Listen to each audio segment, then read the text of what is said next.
Hola amigos de YouTube, bienvenidos a la nueva edición del podcast Biblia a la Carta. En el día de hoy hablaremos de un tema que es muy interesante y que es comprensible para todo el mundo, que es acerca de la singularidad de la Biblia. En el día de hoy, por ser una ocasión especial, me acompaña mi hermana Analia Ibarra, quien los saludará a continuación. Hola a todos, espero que en este episodio de hoy puedan encontrarse como nosotros algún día de la singularidad de la Biblia. Bueno, para poner un poco en contexto, debemos decir que la Biblia es un gran libro. Es el libro más impreso a nivel mundial a lo largo de la historia. Es un libro espectacular y majestuoso. Bueno, ejemplo, hay personas que tienen la Biblia en su biblioteca, que no puede decir que está en su estante, ya que es un libro maravilloso, ya que es un libro popular y muy rico en enseñanza. Pero bueno, lo comparan con grandes libros como La Odisea, por Homero, o Romeo y Julieta por Shakespeare, o Orgullo y Prejuicio. Mucha gente, en realidad la mayoría de la gente no lee la Biblia, su Biblia está empolvada y no muestran muchas señales de uso. Pero aún así, debido a su gran popularidad y a su cantidad de copias impresas, la Biblia se sigue considerando por muchos como una de las grandes obras literarias clásicas, sobre todo por las personas humanistas. Tenemos que decir que la Biblia también tiene, los libros ajenos a la Biblia tienen una intertextualidad en la Biblia, lo cual es muy importante resaltar. También hay otros que pueden llegar a hacer comentarios degradantes acerca de la Biblia, hasta casi riéndose de la idea de que alguien pueda tomarla tan seriamente como para gastar tiempo leyéndola. Para este tipo de personas, el mero hecho de tener la Biblia en su biblioteca es como una señal de ignorancia.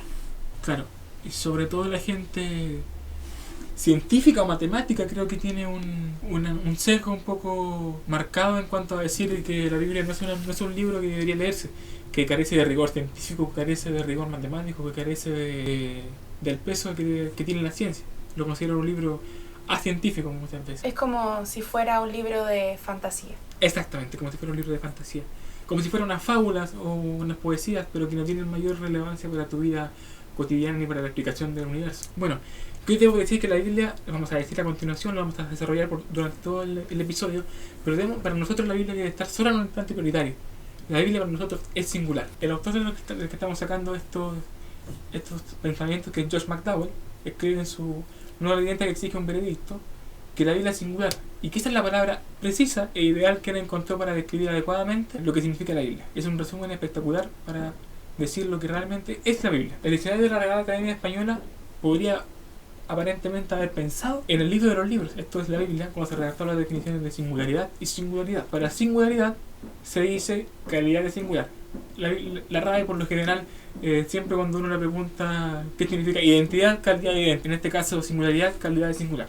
Sin embargo, para singular dice solo, sin otra especie, y también habla de sentido figurado, tiene una acepción en sentido figurado, que dice extraordinario, excelente o estupendo. La Biblia, debemos decir que es diferente que otros libros y no tiene igual, no hay nadie que se le compare. De hecho, el profesor Monteiro Williams, que es un antiguo catedrático, dijo lo siguiente: puede estudiar los grandes libros orientales por 42 años, al compararlos con la Biblia, júntalos con un montón al lado izquierdo de tu mesa de estudio, luego con tu copia de la Santa Biblia al lado derecho. Deja que la Biblia esté sola, completamente sola, con una buena brecha entre esta y aquella. Ahora vamos a ver las características que nos hacen a nosotros decir que la Biblia es singular.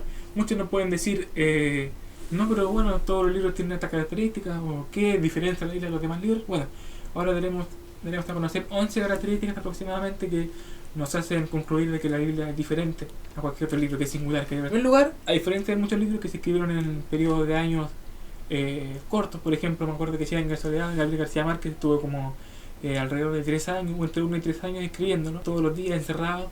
Sin embargo, la Biblia fue escrita durante un periodo de 1500 años, no se compara con Cien años de soledad, o con el Quijote, o con la Odisea, o con la Ilíada, o con Orgullo y Prejuicio, que algunos de esos libros fueron escritos durante algunos cientos de años, o en algunas décadas.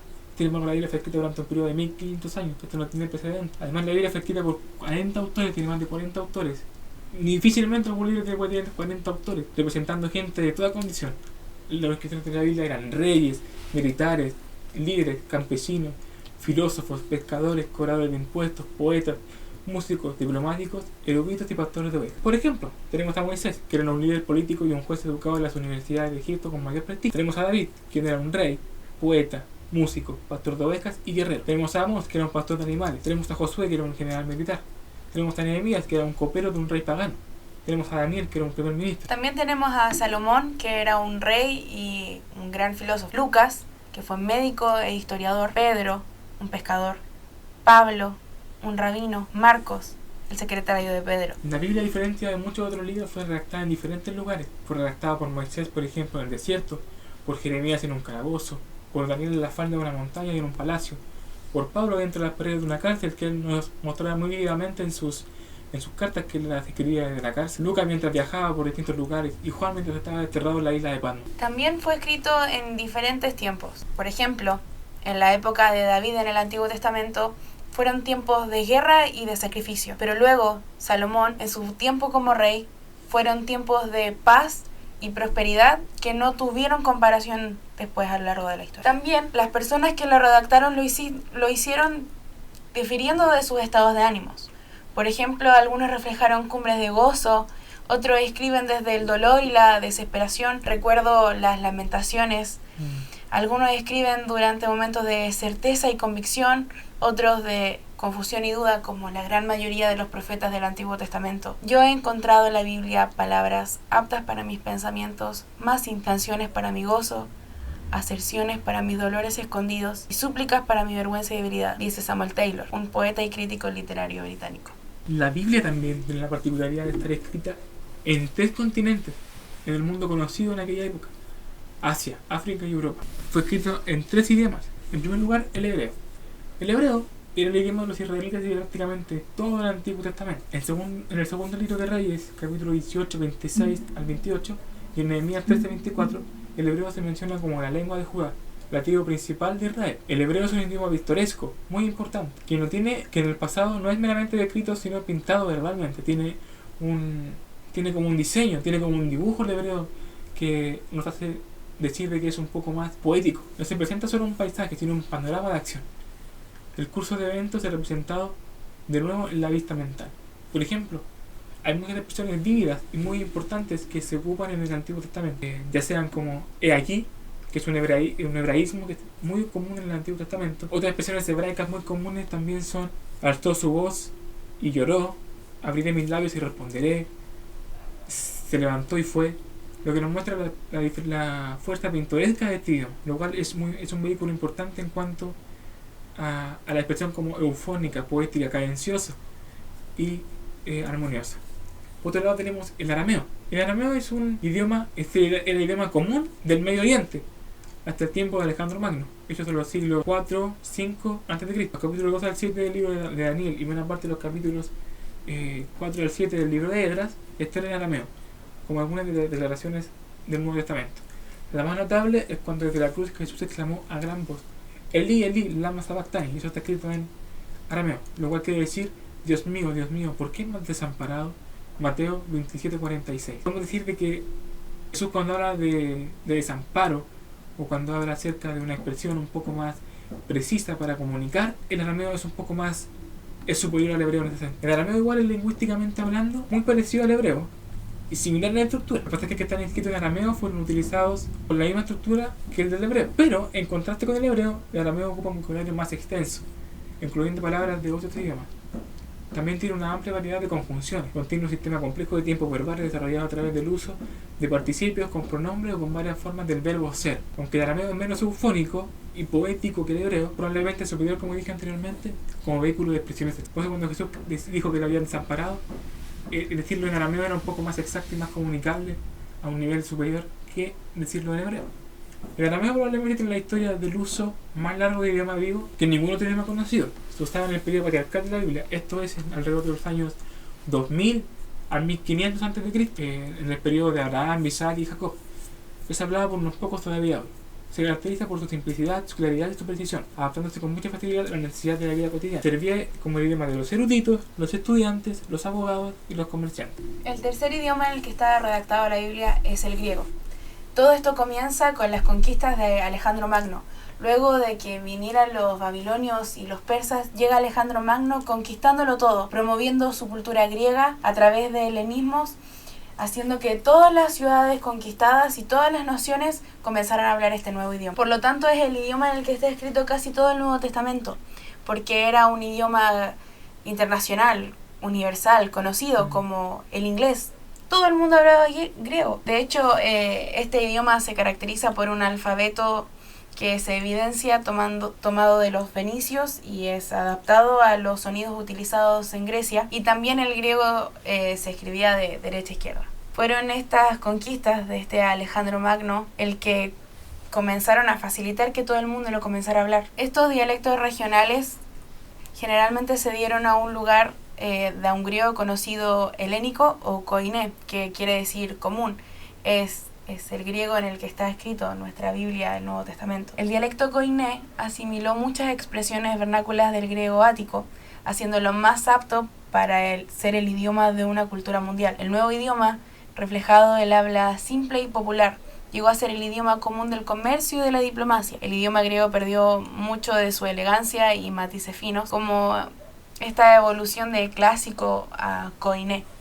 Sin embargo, retuvo sus características distintivas de fuerza, belleza, claridad y poder para la retórica lógica. Comenzó siendo un idioma estructurado y al mezclarse entre las culturas fue evolucionando lo suficiente para hacerse un idioma común. También es interesante que el apóstol Pablo escribe su carta a los cristianos en Roma, la carta de los romanos, usando griego en vez de latín, que era el idioma que hablaban los romanos, ya que incluso el Imperio Romano comienza a hablar también y comienza a incursionar en este mundo griego, lo conquista. Es por eso que el griego en el Nuevo Testamento es tan abundante y suficiente, porque gran parte de las cartas que Pablo escribe o que el resto de apóstoles escribe, donde el Imperio Romano ya había conquistado esos lugares, están en griego, porque aunque el imperio haya avanzado lo suficiente, el griego era el idioma que se hablaba. Sí, además, culturalmente el Imperio Romano en ese tiempo era un mundo griego, porque los romanos cuando conquistaron a Grecia tomaron sus lugares, pero sus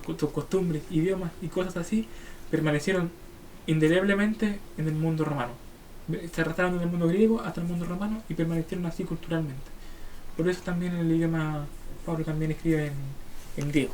Lo podemos ver en costumbres de la historia común, como los dioses. Si analizamos los dioses griegos y los dioses romanos, son muy similares. En muchas ocasiones cambian de nombre, porque así de fuerte era su cultura. Bueno, en octavo lugar tenemos que la Biblia fue redactada en una gran variedad de estilos literarios, que incluyen la poesía, tenemos los libros poéticos como Eclesiastés, Proverbios, Cantares, narración histórica, como los libros históricos que tenemos en el Antiguo Testamento, Josué, Jueces, Ruth, los libros de Samuel, y el Nuevo Testamento, el libro de los Hechos. También tenemos canción, que lo podemos ver en los libros de los Salmos, expresión romántica en el libro de Cantar de los Cantares, tratado didáctico de los Evangelios, correspondencia personal en las cartas de Pablo, memorias también de los distintos reyes. También muchos de los libros contienen sátiras, biografías, autobiografías, también contiene la ley en el Pentateuco, profecía, no tan solo en los libros escritos por los profetas, sino que a lo largo del Nuevo Testamento también podemos encontrar. Tiene parábolas como las tan conocidas parábolas de Jesús, alegorías. Además, la Biblia es el libro que intenta abordar temas candentes, temas que no son fáciles de abordar, que dividen por lo generalmente el común de las personas, que son puntos de discusión, no puntos de encuentro. Temas como el matrimonio, el divorcio y las segundas nupcias, la homosexualidad, el adulterio, la obediencia a las autoridades, la verdad y la mentira, el desarrollo del carácter, cómo ser buenos padres, la naturaleza y la revelación de Dios. Sin embargo, esto es muy importante decirlo, de que de Génesis hasta Apocalipsis, estos autores trataron los temas con un alto grado de armonía, pese a que fueron escritos en distintos contextos, en distintas épocas y en diversos escenarios. Tanto desde Génesis a Apocalipsis, la Biblia nos muestra un tema principal y nos muestra un alto grado de armonía, a diferencia de muchos otros libros. A pesar de esa diversidad, la Biblia, como dije anteriormente, presenta una singular historia que se va revelando. Esta se va revelando desde la caída en Génesis 3 hasta que finaliza Apocalipsis, que se basa principalmente en la redención que Dios provee a los seres humanos. Norman Geisler y William Nix lo expresan de esta manera: el paraíso perdido del Génesis llega a ser el paraíso recuperado del Apocalipsis. El libro unifica todo el plan divino para la salvación del pecado y la condenación por vivir una vida completamente transformada y de gloria eterna. Es Génesis 3.15. ¿Podría leer por favor Génesis 3.15? Y pondré enemistad entre ti y la mujer, y entre tu simiente y la simiente suya. Esta te herirá en la cabeza y tú le herirás en el calcañar. Este texto es sumamente importante. Muchos tenemos en la mente que el texto más importante de la Biblia es Juan 3:16, ¿verdad? Porque de todas maneras amó Dios al mundo, que ha dado su Hijo unigénito para que todo aquel que en el crea no se pierda, mas tenga vida eterna. Sin embargo, si en Génesis 3:15 no podríamos entender la Biblia, no entenderíamos nada. Para mí, este es el texto más importante del Antiguo Testamento. Y en mi criterio, no sé si ustedes lo compartirán, no sé si nadie lo compartirá, pero es el texto más importante de la Biblia. Porque si no, sin él, la Biblia sería incomprensible. Este texto apunta a que Dios prometió que Cristo, el descendiente de la mujer, acabaría con la serpiente, aunque no sin haber sido herido primero. Esto apunta a que el sufrimiento del Hijo y su muerte por nosotros, junto con su resurrección victoriosa, representan la derrota de Satanás. De alguna manera, Cristo tuvo que ser herido en el calcañar, tuvo que morir para poder realizar esta resurrección victoriosa. Creo que leer este versículo siempre tenemos que relacionarlo con Cristo, porque es ahí donde nuestra cabeza dice, wow, Dios desde el inicio, desde la creación, desde el Génesis, pensó en encontrarse nuevamente con nosotros. Cuando nosotros pecamos y nos alejamos y nos quisimos independizar de Dios, cometiendo el mayor error de todos, Dios desde el inicio dijo, yo los voy a salvar. Y eso parte en Génesis. También tenemos que pensar, y finalmente, que de más importancia el protagonista entre todas las personas de la Biblia es Jesús. Es el centro. Es impresionante como aún en Génesis 3:15, cuando no se menciona a Jesús, se está hablando de Jesús. Incluso en libros que no mencionan a Jesús a lo largo del Antiguo Testamento, todas las profecías de Isaías que hablan de Jesús, todo el centro de este libro, escrito en 1500 años por más de 40 autores en diferentes idiomas, hablan de Jesús. Por ejemplo, la ley es el fundamento para Cristo, nos revela la gracia que Cristo nos provee.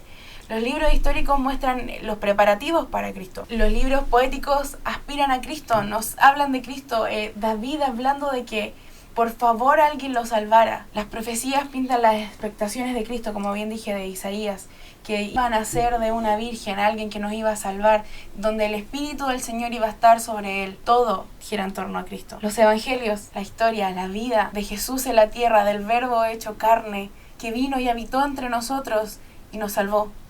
El hecho de que los Hechos de los Apóstoles, que es el libro histórico del Nuevo Testamento, habla sobre cómo se propagó el mensaje de Cristo, de cómo se inició la iglesia.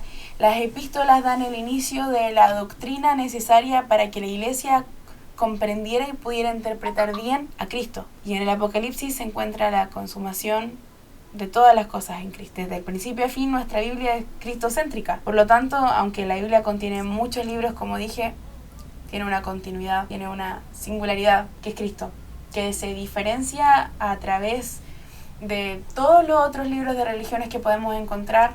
Nuestra Biblia tiene un plan de salvación gracias a Jesucristo. Hay una frase que dice que cualquier parte del cuerpo humano puede ser bien entendida o explicada solamente en relación con el cuerpo entero. También cualquier parte de la Biblia puede ser bien entendida y explicada en relación con la Biblia completa.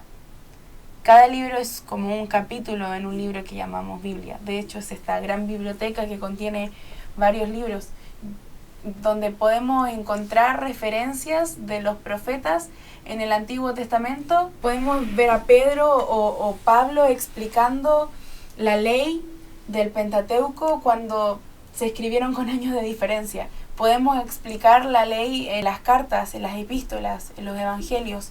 Podemos explicar la historia del pueblo con la misma Biblia. Podemos entender la Biblia como una sola. Eso es muy importante resaltarlo. También, ya para ir concluyendo, algunas palabras que nos dice F.F. Bruce, un erudito muy importante en cuanto a la apologética del Nuevo Testamento y del Antiguo Testamento. Bueno, a primera vista, él nos dice que la Biblia puede ser una colección de literatura principalmente judía, si consideramos el Antiguo Testamento. Pero si indagamos sobre las circunstancias bajo las cuales fueron los documentos bíblicos redactados, encontramos que fueron escritos en un periodo de aproximadamente 1500 años, lo que lo hace muy singular, lo que lo hace un libro muy diferente a los demás. Los escritores escribieron en varias tierras, como dijimos anteriormente, desde Italia en el occidente hasta Mesopotamia y probablemente Persia en el oriente, como en el libro de Esther. Los escritores pueden ser caracterizados como un grupo muy heterogéneo, separados los unos de los otros por a veces por cientos de años y cientos de kilómetros, y con gente de diversas condiciones. En los escritores tenemos reyes, pastores, soldados, legisladores, pescadores, estadistas, cortesanos, sacerdotes y profetas, un rabino fabricante de tiendas como Pablo, y un médico gentil como Lucas, para no mencionar acerca de los que nos deben mayor información, aparte de los escritos que nos dejan. Los escritos mismos pertenecen a una gran variedad de géneros literarios. Incluyen ley, que es lo que vimos en el Pentateuco, como dijo Analía, que ahí aparecían leyes civiles, ceremoniales, rituales, criminales, ética, poesía religiosa, tratado didáctico, poesía lírica, parábola y alegoría, biografía, correspondencia particular, memorias personales y diarios, aparte de los géneros distintamente bíblicos como la profecía y la literatura apocalíptica. Por eso la Biblia no es una simple analogía. Hay una cierta unidad que une el todo. Hay una cierta diferencia, hay una cierta armonía muy importante que podemos decir que secularmente es difícil encontrar en un libro que fue escrito con esta característica. Una antología, podemos decir que es compilada por un antologista. Una antología es un compendio o una recopilación de libros, pero ningún antologista compiló la Biblia. Lo podemos ver en otro podcast acerca del canon bíblico, que es más importante decirlo, pero debemos decir que ningún antologista compiló la Biblia. Fue un proceso que se dio casi milagrosamente. La Biblia se destaca en nuestros libreros, pero no por sus formas, no por sus portadas de cuero negra, por sus bordes en dorado o las palabras de Jesús en rojo. Se caracteriza por su contenido.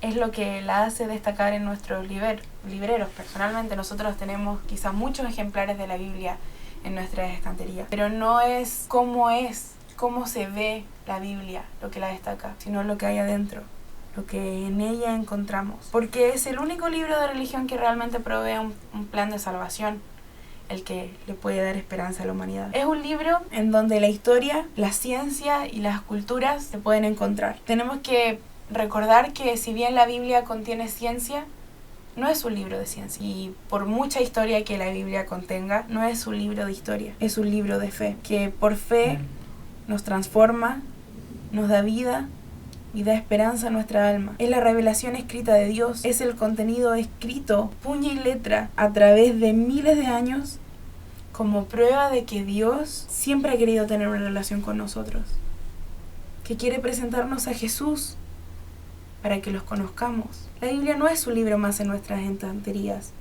no es un libro de guía de buena conducta. Tenemos que verlo por lo que es, una muestra de aliento y de vida, de esperanza, de respuestas, de encuentro de nosotros, de nuestra propia identidad, gracias al centro de ella, a través de Jesús. Muy bonita reflexión y expresa muy bien lo que la Biblia es, lo que la Biblia realmente es. Lo que dijo Analía es espectacular. Lo último para agregar es que en la Biblia Dios dijo que sus palabras no pasarían, de que el cielo y la tierra pasarían, pero sus palabras no pasarían. Y eso es verdad. La Biblia ha sido el libro que más ha intentado destruirse por personas comunistas, por Hitler. Sin embargo, es el libro que más copias tenemos, es el libro que más se ha leído. Y eso no es por casualidad. Dios seguramente está obrando ahí y nos muestra de que la Biblia es un libro que contiene algo especial, que contiene algo divino. Que no es cualquier libro, que no es un libro grande como otros libros, sino que es singular, es el más grande, es el magnífico. Eso por mi parte.